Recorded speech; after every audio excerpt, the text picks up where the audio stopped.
Hello everybody, this is Disha and you are watching Mitra Creation. Children, as you all know, we are studying here math subject. हम यहाँ पे math subjects को पढ़ते हैं and the basic need of studying about math subject, the जो सबसे आपकी basic important thing होती है दैट इज आपका टेबल आपके सबसे इंपॉर्टेंट होते हैं जो आपको लर्न होने चाहिए। और अगर वो आपको लर्न नहीं होते तो आपकी कैलकुलेशन बहुत ही वीक हो जाती है, आप कैलकुलेशन टाइम पे नहीं कर पाते हो। अपनी कैलकुलेशन की स्पीड को इंक्रीज करने के लिए, मैथ्स की स्पीड को इंक्रीज करने के लिए आपके लिए सबसे ज़्यादा इंपॉर्टेंट है वो है टेबल, राइट। टेबल आपकी बिल्कुल टंग पर होनी चाहिए, बिल्कुल आपको रटी हुई होनी चाहिए, जिससे कि आप छोटे छोटे मल्टीप्लिकेशन, छोटे छोटे डिवीजन इजीली सॉल्व कर लो विदाउट एनी डिफिकल्टी। ओके, तो आप मेरा सबसे मोस्ट इम्पॉर्टेंट थिंग है कि टेबल लर्न करने के लिए सारे टीचर्स बोलते हैं, सब बोलते हैं, स्कूल में भी, ट्यूशन भी, सब कोई, हर कोई आपसे टेबल लर्न करने के लिए बोलता है, बट कोई भी आपको टेबल लर्न नहीं कराता है, राइट। टेबल लर्न कैसे करनी है? सबसे पहली चीज, अगर आपको कोई चीज लर्न नहीं हो रही है, if you are face a lot of problem to you are facing a lot of problem to learn table, so read the table regularly। अगर आपको कोई भी चीज लर्न करने में प्रॉब्लम हो रही है, कोई भी चीज, आप उसको कुछ मत करो, डेली सिर्फ रीड आउट करो, डेली रीड, रेगुलर बेसिस पे सिर्फ रीड करो। रीड करते करते वो आपको अपने आप लर्न होने लगेगी। Okay, so let's get started with our next topic. जैसे कि आप सबको पता है, हम यहाँ पे एरिया एंड पैरीमीटर की सीरीज को रन कर रहे हैं और एरिया एंड पैरीमीटर का नेक्स्ट डिफिकल्टी लेवल है जो क्लास 5 वो क्लास 6 से आपको डील करना है, राइट। जो आपकी क्लास 5 और 6 का जो पैटर्न है, जो एरिया एंड पैरीमीटर की डिफिकल्टी लेवल है क्वेश्चंस की, वो हम यहाँ पे डिस्कस करने जा रहे हैं। बेसिकली ये जो वीडियोस हैं, जो भी ये स्कूल के बच्चों के लिए हैं जो स्कूल में पढ़ रहे हैं फ्रॉम क्लासेस 3 to 8, ठीक है, उनके लिए है। और ये वीडियोस उनके लिए बहुत इंपॉर्टेंट है। इफ़ आपके कनेक्शन में जितने भी स्टूडेंट्स हो, बच्चे हों जिनको ट्यूशन नहीं मिलता है, कोचिंग नहीं मिलती, बहुत अच्छी फैसिलिटीज़ नहीं मिलती, आप मेरे वीडियोस को उनको शेयर ज़रूर करें। Now let's start our video. Okay students, जैसे कि आप लोगों ने लास्ट वीडियो में देखा होगा कि हमने बात करी थी perimeter of a rectangle and perimeter of a square की, राइट। आपका perimeter of a square and rectangle हम कवर कर चुके हैं। एंड लास्ट वीडियो जो आपका पार्ट 3 वीडियो था, वहां पर हमने बात करी थी आपके area of square and area of perimeter की। हम area of square and perimeter भी स्टडी करेंगे, बट उसके पहले हम कुछ ऐसे क्वेश्चन जो कि डिफिकल्टी लेवल लेकर चलते हैं आपकी 5th और 6th क्लास के, और बेस्ड हैं आपके perimeter of rectangle and perimeter of square के। मतलब जो क्वेश्चन आपके पेरीमीटर से बनते हैं, रेक्टेंगल एंड स्क्वायर दोनों शेप्स की बात करेंगे। यहाँ पर क्वेश्चन का लेवल थोड़ा सा अप हो जाएगा और क्वेश्चन थोड़े से चेंज हो जाएंगे। फॉर्मूला आपका सेम रहेगा, फॉर्मूले में कोई चेंजमेंट नहीं आएगा। जो फॉर्मूला अभी हम लास्ट में पढ़कर आए वही फॉर्मूला हमें आप भी अप्लाई करना है। ओके, तो सबसे पहले बात करते हैं पेरीमीटर ऑफ रेक्टेंगल की। जैसे कि आप सबको पता है कि पेरीमीटर ऑफ रेक्टेंगल का फॉर्मूला क्या होता है बच्चों। हम क्या करते हैं, हम पेरीमीटर ऑफ रेक्टेंगल फाइंड करने के लिए सिंपली फॉर्मूला अप्लाई करते हैं 2 multiply by length plus breadth, right. यही फॉर्मूला अप्लाई करते हैं। And perimeter of square find out करने के लिए 4 मल्टीप्लाई बाय इट्स साइड, उसकी से एक साइड, उसकी स्क्वायर की किसी एक साइड का मल्टीप्लाई बाय हम किस में करा देते हैं, 4 में। ओके, तो ये आपका क्या हो जाता है, ये हो जाता है आपका पेरीमीटर ऑफ स्क्वायर एंड ये हो जाता है आपका पेरीमीटर ऑफ रेक्टेंगल। बेस्ड आपके इन्हीं पर बेस्ड हम कुछ ऐसे क्वेश्चंस को स्टार्ट करने जा रहे हैं जो कि थोड़े से डिफिकल्टी लेवल अप है और हम क्वेश्चन को सॉल्व करेंगे, right. Okay, now the question is, Rohan's grandfather wants to fence a rectangular field of length 500 meter and a breadth of 250 meter. Find the cost of if rate of fencing is 18 rupees per meter.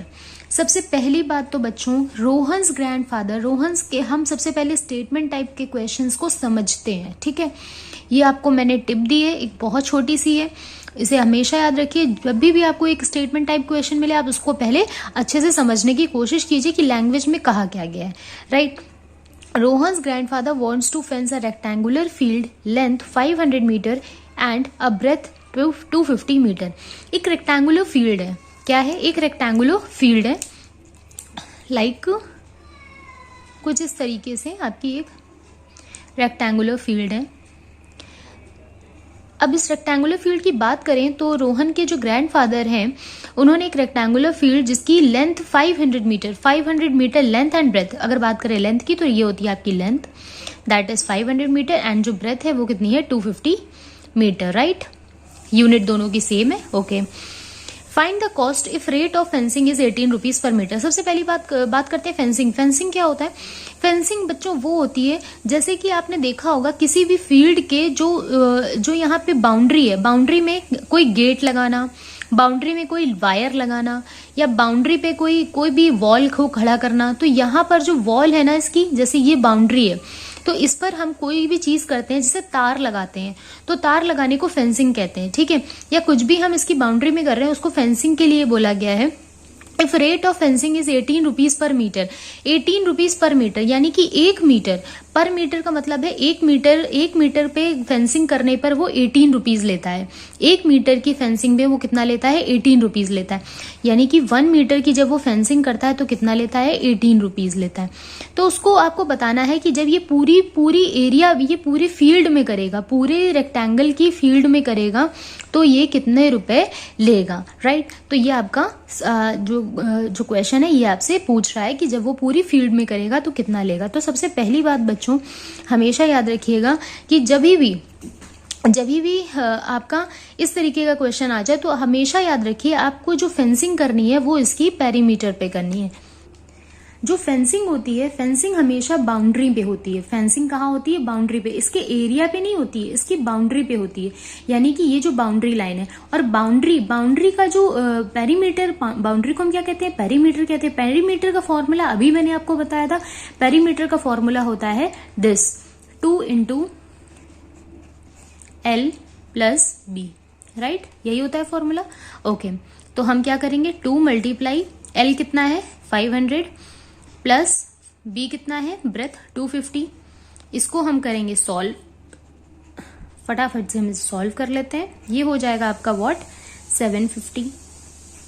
Now do multiply, 2 0s 0, 2 5s 10, 2 7s 14, 1 15, 1500 metre, right.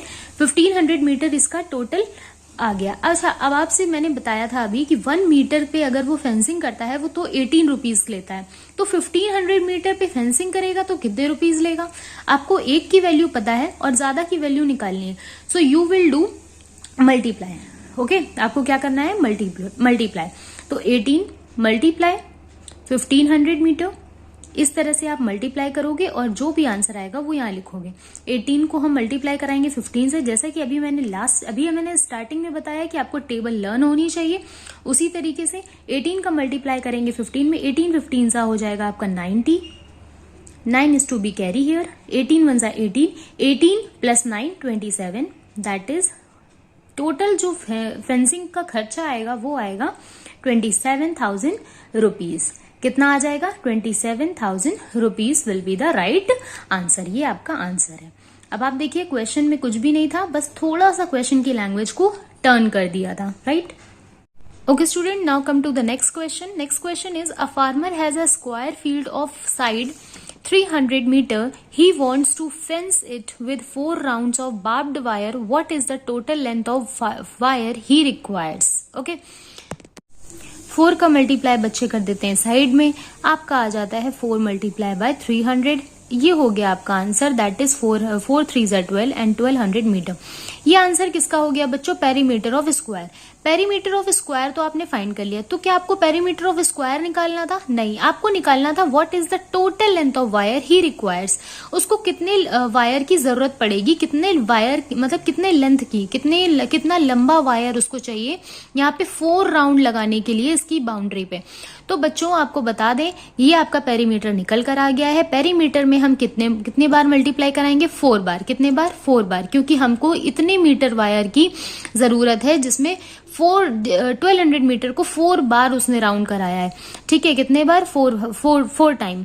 तो 1200 का जब हम multiply कराएंगे 4 में तब ये आ जाएगा आपका 12 4s 4800 आपका जो है आंसर आ जाएगा मीटर में, क्योंकि वैल्यू आपकी मीटर में थी और ये आ गया आपका आंसर। 4800 मीटर वायर की जरूरत पड़ेगी इस स्क्वायर फील्ड को फेंसिंग करने के लिए, जिसमें वायर की जो टाइमिंग है वो 4 राउंड्स की है, राइट। ये आपका क्वेश्चन था। डिफिकल्टी लेवल हमने 5th और 6th की बात करी है। अब हम नेक्स्ट बात करने जा रहे हैं area of a square and area of a rectangle की, राइट।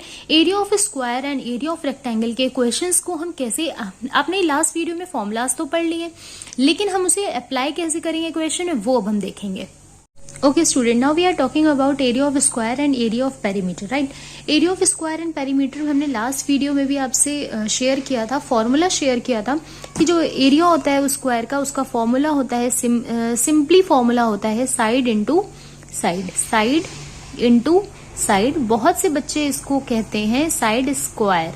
क्या कहते हैं? साइड स्क्वायर, ये साइड की पावर 2। बहुत सारे बच्चे इसे डिफरेंट वेज में रीड करते हैं। ओके, सो रीड आप कैसे भी करो, साइड इंटू साइड करो, साइड स्क्वायर करो, साइड टू द पावर 2 करो, एज योर विश, आपकी विश के अकॉर्डिंग आप जो चाहो इसे रीड आउट कर सकते हो। The next thing is area of area of rectangle होगा यहाँ पर। मैंने यहाँ पे करेक्ट कर दिया। एरिया ऑफ रेक्टेंगल की बात करें तो एरिया ऑफ रेक्टेंगल की बात करें तो एरिया ऑफ रेक्टेंगल क्या होता है बच्चों? एरिया कैसे फाइंड करते हैं हम? तो एरिया फाइंड करने के लिए हम करते हैं L into B, that means length into breadth. Okay, L into B, बहुत बच्चे इसको L बाई बी बोलते हैं, L into B, length into breadth भी बोलते हैं, तो आप इसे कुछ भी कॉल करो। लेंथ इंटू ब्रेथ इसका फॉर्मूला है किसका? एरिया ऑफ रेक्टेंगल का। And side into side, side square और side to the power 2 area of square. अब ये तो बात हो गई फॉर्मूलाज की। बात करते हैं क्वेश्चन की। हम क्वेश्चन कैसे अटेम्प्ट करेंगे बच्चों? ये जो क्वेश्चन हम यहाँ पे आपसे डिस्कस करने जा रहे हैं, ये क्वेश्चन आपका डिफिकल्टी लेवल है क्लास 6 का। ओके, तो हम इसे बहुत ध्यान से पहले रीड करेंगे। The area of rectangular field is 6300 square meter and its length is 90 meter. What is the breadth of the field? मैं आपको सबसे एक बहुत ही स्पेशल और बहुत ही प्यारी प्रीशियस चीज बता दूं इन क्वेश्चंस की, कि जो एरिया होती है, जो एरिया एक ऐसी यूनिट है जिसके यूनिट में स्क्वायर लगता है। क्या लगता है? स्क्वायर। जैसे कि यहाँ पे देखिए स्क्वायर मीटर लगा है। जब भी आप सॉल्व करोगे, अभी तक देखिए हमने जो आंसर सॉल्व किए थे वो मीटर लिखे थे, राइट। अब जब हम इसके आंसर्स को निकालेंगे, एरिया के निकालेंगे, तो इसकी यूनिट में हम क्या लगाते थे? मीटर स्क्वायर, सेंटीमीटर स्क्वायर, ठीक है। तो आपकी एक एरिया की जो स्पेशल ये खासियत होती है कि एरिया की जो यूनिट होती है, किसी का भी एरिया हो, एरिया रेक्टेंगल का हो, एरिया स्क्वायर का हो, उसकी यूनिट में हम क्या लगा देते हैं? स्क्वायर, ठीक है। आप इसको लिख सकते हो 63 स्क्वायर मीटर, और आप इसको ऐसे भी लिख सकते हो 63 मीटर स्क्वायर, ठीक है। ये स्पेशल खासियत है एरिया को रिप्रेजेंट करने की। आप इसकी यूनिट से भी उसको पहचान सकते हो कि वो चीज क्या है, क्या गिवन है। तो ये आपको दिया गया था एरिया ऑफ अ रेक्टेंगल, ये दिया क्या गया था? एरिया दिया गया था, एरिया ऑफ रेक्टेंगल, ठीक है। फिर नेक्स्ट क्या दिया है? इट्स लेंथ इज 90 मीटर, और उसकी लेंथ दी है, लेंथ इज 90 मीटर। ओके, आपसे पूछा है what is the breadth of the field, आपसे ब्रेथ पूछी है। यहां तो क्वेश्चन ने बिल्कुल चेंज कर दिया बच्चों, कि ब्रेथ पूछ लिया है, एरिया दे दिया है, लेंथ दे दी है, ब्रेथ पूछ लिया आपसे। तो अब आप क्या करोगे? अब तो बहुत डिफिकल्ट हो गया मैम, कैसे सॉल्व करेंगे? तो बहुत ईजी है, मैंने आपको फॉर्मूला बताया है, बहुत ईजी है। आपको एरिया ऑफ रेक्टेंगल आता है, एरिया ऑफ रेक्टेंगल का फॉर्मूला आप लगाइए, एरिया ऑफ रेक्टेंगल, इसका फॉर्मूला आपको पता है क्या होता है बच्चों? L into B. अब आप देखिए ये जो आपका फॉर्मूला है, ये पूरा फॉर्मूला है ना, यस, ये आपका जो फॉर्मूला है, इस फॉर्मूले पे आप बहुत ध्यान से देखिए आपको क्या क्या गिवन है। एरिया ऑफ रेक्टेंगल गिवन है, that is 6300 metre square, length given है 90, और ब्रेथ नहीं पता है, हम इसको बी लिख देते हैं। बच्चों ऐसी इक्वेशन बनने के बाद इसको सॉल्व करना बहुत आसान है। वो कैसे है? देखिए, जो चीज आपको नहीं पता है उसे आप इक्वल्स के एक साइड पे रखा रहने दो, और जो चीज आपको दिख रही है नंबर में उसे आप लेकर सॉल्व करो। कैसे? ब्रेथ को आप इक्वल्स के एक साइड में रखा रहने दो, ठीक है। 6300 को हम यहां पर लिख लेते हैं, 90 यहां पर देखिए मल्टीप्लाई के साइन के साथ है, कौन से साइन के साथ है, मल्टीप्लाई के साइन के साथ है। इसे हम लेकर जाएंगे इक्वल्स के इस साइड पर, इक्वल्स के इस साइड पर लेकर आएंगे तो ये क्या हो जाएगा, डिवाइड में हो जाएगा। तो ये हो गया आपका डिवाइड में। और अब आप इसे सॉल्व करोगे तो क्या हो जाएगा, डिवाइड करेंगे हम इसे, 0 से 0 कैंसिल हो गया। 9 से जब हम 630 को डिवाइड करेंगे तो आ जाएगा आपका 9 7 जा 63 एंड देन 70 मीटर आपकी क्या आ जाएगी, ब्रेथ आ जाएगी। बहुत ही ध्यान से एक बार फिर से मैं बताने जा रही हूँ, बहुत ध्यान से समझेंगे बच्चों। कैसे किया हमने ये क्वेश्चन, हमने ये क्वेश्चन ऐसे किया, 6300 मीटर स्क्वायर आपका एरिया दिया हुआ था और 90 इसकी लेंथ दी गई थी, राइट। और ब्रेथ हमें फाइंड करनी थी। ऐसी इक्वेशन को सॉल्व करने के लिए हम क्या करते हैं, जो चीज हमें पता करनी है, जिसके बारे में हमें सॉल्यूशन निकालना है, आंसर निकालना है, उसको हम इक्वल्स के साइड पे अकेला कर देते हैं। उसको इक्वल्स के साइड में हम अकेले लिख देंगे। देखिए हमने अकेले लिख दिया। इसके साथ जो वैल्यू है मैम उसका क्या करना है, इसके साथ जो वैल्यू है बच्चों उसको देखना है कि वो किस साइन के साथ है। वो यहाँ पे मल्टीप्लाई के साइन के साथ है, डिवाइड के साइन के साथ है, प्लस के साइन के साथ है या माइनस के साइन के साथ है। यहाँ पर हमने देखा है ये मल्टीप्लाई के साइन के साथ है। अगर आपको मल्टीप्लाई या डिवाइड का कोई भी वैल्यू दिख रहा है यहाँ पर, तो वो इक्वल्स के साइड पे जाकर अपोजिट हो जाता है। मतलब कि मल्टीप्लाई में दिख रहा है तो डिवाइड हो जाएगा, डिवाइड में दिख रहा है तो मल्टीप्लाई हो जाएगा। यहाँ पर ये मल्टीप्लाई में था तो हमने लाकर इसे नीचे डिवाइड में कर दिया, ठीक है। इस तरह से हमने इसकी वैल्यू को फाइंड आउट किया। 0 से 0 कैंसिल आउट तभी होगा जब न्यूमरेटर एंड डिनोमिनेटर में वैल्यू लिखी होगी। 9 से हम 630 को डिवाइड करेंगे, दैट इज 70 मीटर आपका answer, right. Okay student, now we are talking about the next question. Find the area of a square of side 10 centimeter. यहाँ पर आपसे कहा गया है कि आपको एरिया ऑफ स्क्वायर निकालना है। Find the area of square of side, जिसकी साइड कितनी है, 10 centimetre. As you all know people, क्या करते हैं हम, सिंपली एक स्क्वायर बना लेंगे जिसकी साइड कितनी है, 10 सेंटीमीटर है, ठीक है। इसकी साइड 10 सेंटीमीटर है। As a formula of area of square, जो एरिया ऑफ स्क्वायर का जो फॉर्मूला होता है वो मेरे बच्चों को पता है क्या होता है बच्चों, वो होता है साइड मल्टीप्लाई साइड, राइट। तो हम कराएंगे साइड का मल्टीप्लाई साइड से, 10 का मल्टीप्लाई 10 से, आपका आंसर आ जाएगा 100। अब बात करते हैं यूनिट की। तो मैंने आपको बताया है पहले भी कि क्या करते हैं, एरिया किसी का भी हो हम उसकी यूनिट में लगाते हैं स्क्वायर।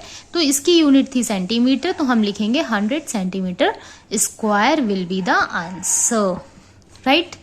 यहां तक सबको समझ में आ गया होगा, hope. Okay, now I am going to giving you one question for your homework. मैं आपको एक क्वेश्चन देने जा रही हूँ होमवर्क के लिए।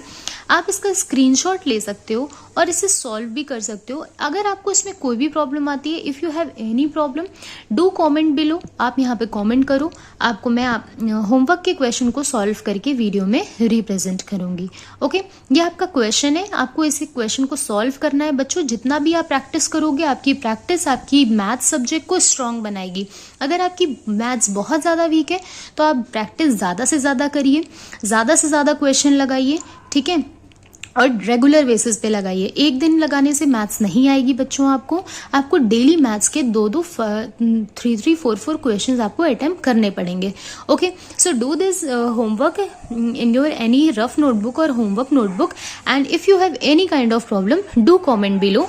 Now we are going to end this class. We will meet you in the next class. Thank you.